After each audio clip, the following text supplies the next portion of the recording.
Ada lebih banyak gunung berapi di Venus daripada di planet lain dalam tata surya, lebih dari 1.600. Dan satu hari di Venus diukur dari beberapa waktu yang dibutuhkan untuk berputar satu kali pada porosnya, lebih lama daripada waktu yang dibutuhkannya untuk mengorbit matahari.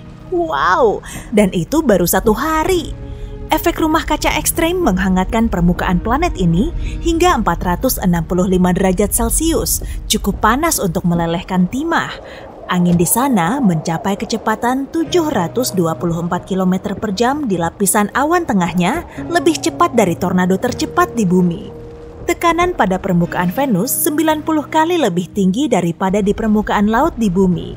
Tempat bagus untuk liburan ya? Dan baru-baru ini, tempat menakjubkan ini menjadi lebih menarik.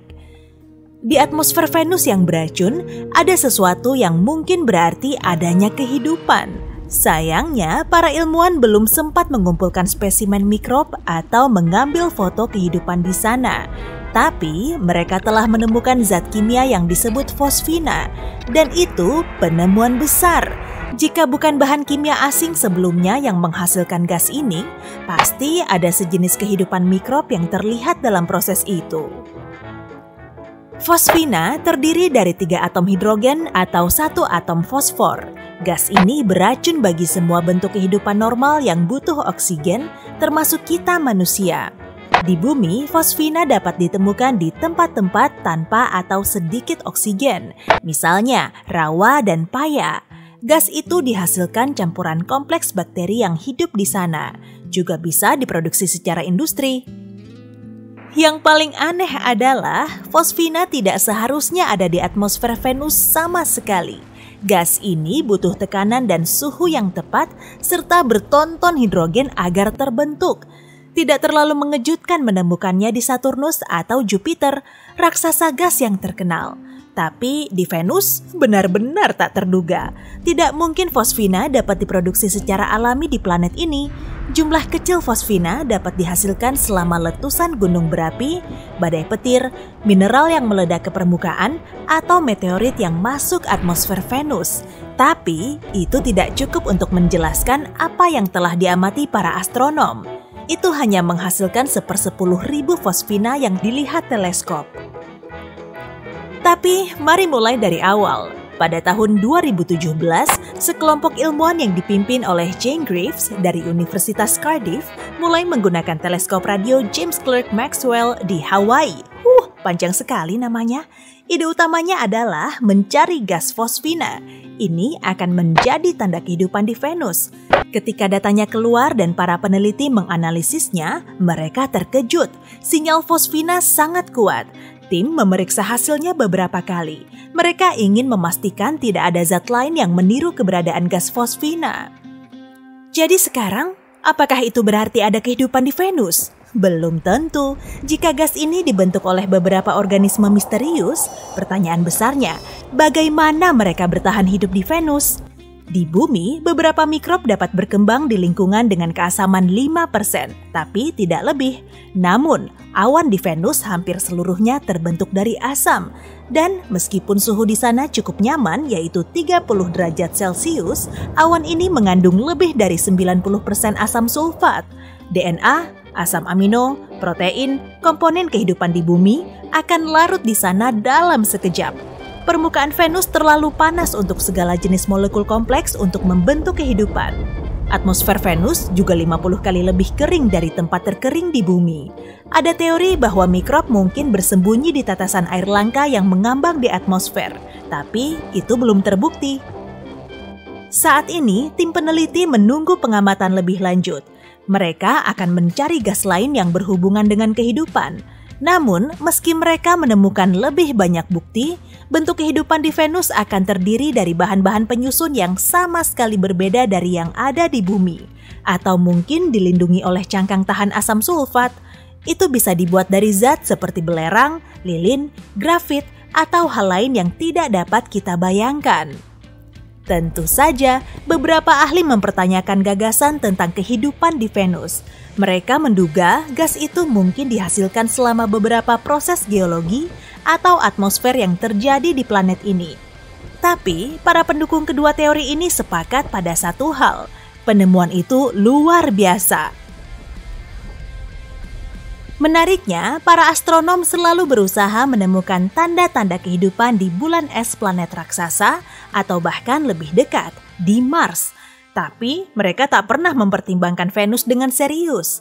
Jika pengamatan teleskop lain dan misi luar angkasa di masa depan memastikan bahwa fosfina diproduksi oleh organisme hidup, kita bisa mendapat banyak kejutan menarik.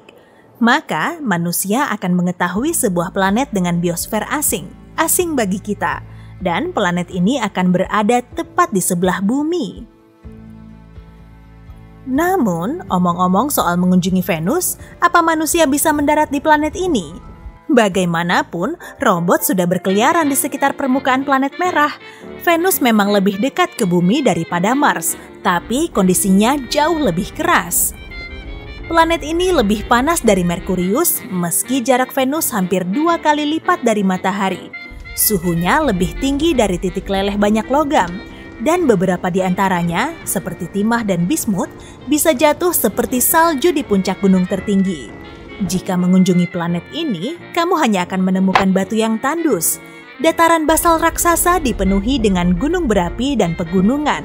Di beberapa tempat, permukaannya meleleh karena panas di bawahnya. Setelah dikeluarkan sebagian, batuan itu kembali mengeras. Jika manusia pergi ke Venus, kemungkinan besar mereka akan membangun kota terapung di awan atmosfer Venus. Pada sekitar 49 km di atas permukaan, kondisinya seperti tekanan dan gravitasi mirip dengan di bumi. Suhunya juga bisa diatur sekitar 75 derajat Celcius. Pikirkan Death Valley, California di hari yang sungguh panas. Tekanan atmosfernya setengah dari tekanan di permukaan laut bumi.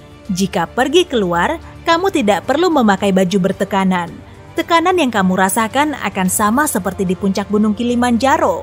Selain itu, koloni ini akan lebih terlindungi dari radiasi matahari daripada di Mars. Jika atmosfer menjadi tujuan akhir misi itu, mendaratkan pesawat antariksa atau lebih tepatnya membuatnya melayang di udara akan terlihat sangat berbeda. Idenya adalah menggunakan kapal udara di atmosfer atas untuk jangka waktu yang lama. Kapal udara itu dengan terbungkus pelindung akan masuk atmosfer Venus dengan kecepatan 7.315 meter per detik. Dalam 7 menit berikutnya, kecepatannya turun menjadi 457 meter per detik. Setelah itu, parasut besar akan terbuka. Ini akan semakin memperlambat pesawat antariksa. Lalu keadaan akan agak sibuk, pelindung yang tak diperlukan lagi akan jatuh. Kapal udara itu kemudian akan mengembang sendiri sambil meluncur melalui atmosfer menuju permukaan planet. Kecepatannya setidaknya 100 meter per detik. Itu akan menjadi semakin besar dan gaya tarik serta angkatnya akan meningkat. Lalu parasut tidak akan dibutuhkan lagi, awak kapal akan menyingkirkannya dan kapal akan terisi udara sepenuhnya. Jika semua berjalan sesuai rencana, kapal akan berhenti 48 km di atas permukaan Venus. Setelah itu, pesawat akan berkeliling Venus. Ia akan digerakkan oleh angin yang dapat mencapai kecepatan 354 km per jam di puncak lapisan awan. Namun, jika memutuskan mendekat ke permukaan, kamu harus sangat hati-hati. Angin di lapisan tengah bisa 2 kali lebih cepat. Kapal udara tersebut dapat diisi dengan campuran gas nitrogen dan oksigen yang dapat dihirup. Kombinasi seperti itu tak akan begitu padat dibandingkan atmosfer Venus. Itu akan memberikan daya apung yang dibutuhkan agar tetap ada di atas sana. Venus terkenal dengan awannya yang super padat. Awan ini membuat Venus bersinar cukup terang sampai terlihat dari bumi. Venus memantulkan lebih dari 75% cahaya yang berasal dari matahari. Lapisan awan reflektif ini ada berkat kabut tetesan asam sulfat di atmosfer. Dan tetesan ini berkumpul persis di ketinggian tempat kapal udara mengapung. Untungnya, manusia sudah punya cara untuk mengatasi masalah keasaman. Beberapa bahan, misalnya teflon dan beberapa jenis plastik, memiliki ketahanan asam yang luar biasa. Bahan ini bisa melindungi bagian luar kapal udara. Jadi, katakanlah kamu perlu mengerjakan platform di luar. Maka, kamu dapat melakukannya hanya dengan mengenakan baju anti bahan kimia berbahaya dan membawa pasokan udara yang diperlukan. Kedengarannya seru ya? Ya, menurutku juga tidak.